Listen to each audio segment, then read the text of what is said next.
வணக்கம் நண்பா. TNSTC latest செய்திகள். டிசம்பர் 2வது வாரத்திற்குள் ஊதிய ஒப்பந்த பேச்சு, தொழிற்சங்கத்தினரிடம் போக்குவரத்து செயலர் உறுதி. டிசம்பர் 2வது வாரத்துக்குள் ஊதிய ஒப்பந்த பேச்சுவார்த்தை நடத்த ஏற்பாடு செய்வதாக தொழிற்சங்கத்தினரிடம் போக்குவரத்து துறை செயலர் பனீந்திர ரெட்டி உறுதியளித்தார். போக்குவரத்து கழகங்களில் செயல்படும் தொழிற்சங்கங்களின் கூட்டமைப்பு சார்பில் அதன் நிர்வாகிகள் சென்னை தலைமைச் செயலகத்தில் போக்குவரத்து துறை செயலர் பனீந்திர ரெட்டியை சந்தித்தனர்.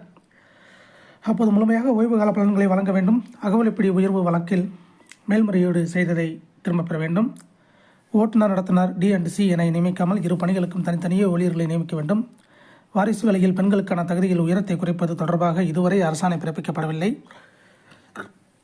தனியார் பேருந்துகளை வாடகைக்கு எடுத்து இயக்குவதை கைவிட வேண்டும், வரவுக்கும் செலவுக்குமான வித்தியாச தொகையை வழங்க வேண்டும் என்பன உள்ளிட்ட பல்வேறு கோரிக்கைகள் முன்வைக்கப்பட்டன.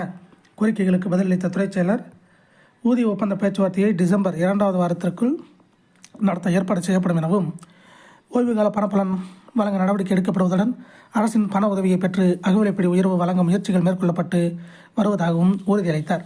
மேலும் வாரிசு வேலைக்கான உடல் தகுதி தொடர்பான விரைவில் அரசாணை பிறப்பிக்கப்படும் எனவும், வரவு செலவுக்கு இடையேயான வித்தியாச தொகையை தொடர்பான கோப்பு அரசின் பரிசீலனையில் உள்ளதாகவும், விரைவில் இதற்கான தீர்வு கிடைக்கும் எனவும் துறைச் செயலர் தெரிவித்தார். இதை போன்ற போக்குவரத்து துறை அப்டேட்டுகளை, ரெக்ரூட்மெண்ட் செய்திகளை தெரிந்து கொள்ள நம்ம சேனல் சப்ஸ்கிரைப் பண்ணுங்கள், ஷேர் பண்ணுங்கள், லைக் பண்ணுங்கள். நன்றி, வணக்கம்.